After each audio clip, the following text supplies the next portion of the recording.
राज्यात डिजिटल सार्वजनिक आरोग्य परिसंस्था निर्माण करण्यासाठी महाराष्ट्र डिजिटल आरोग्य तंत्रज्ञान अभियान राबविण्यात येईल।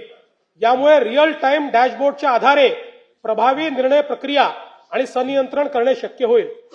आयुष्यमान भारत प्रधानमंत्री जनारोग्य योजना व महात्मा फुले जनारोग्य योजनेअंतर्गत उपचार संख्येत 1356 वरन 2399 इतकी वाढ करण्यात आलेली आहे। जवळपास 1000 आजार त्यात वाढवले आहेत आणि अंगीकृत रुग्णालयाची संख्या 1792 वरन 4537 पर्यंत वाढवण्यात आली आहे। या योजनेअंतर्गत जास्त खर्च होणाऱ्या 9 प्रकारच्या अवयव प्रत्यारोपणाच्या उपचारासाठी 22 लाख रुपयांपर्यंतची रक्कम राज्य आरोग्य हमी सोसायटीच्या निधीतून देण्यास मान्यता देण्यात आलेली आहे। 22 लाख रुपयांपर्यंत राज्य सरकार देईल।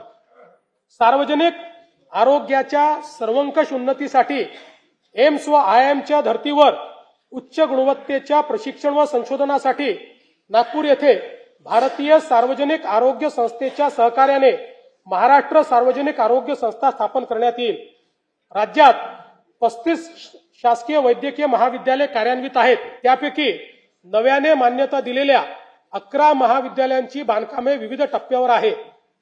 स्वामी रामानंद तीर्थ ग्रामीण शासकीय वैद्यकीय महाविद्यालय अंबाजोगाई या संस्थेच्या इमारतीच्या एकत्रीकरणाकरता बृहद आराखडा तयार करण्यात आला आहे। राज्यात विविध जिल्हा आरोग्य संस्थांची बळकटीकरणाची कामे सुरू असून त्यासाठी आवश्यक निधी उपलब्ध करून देण्यात येईल।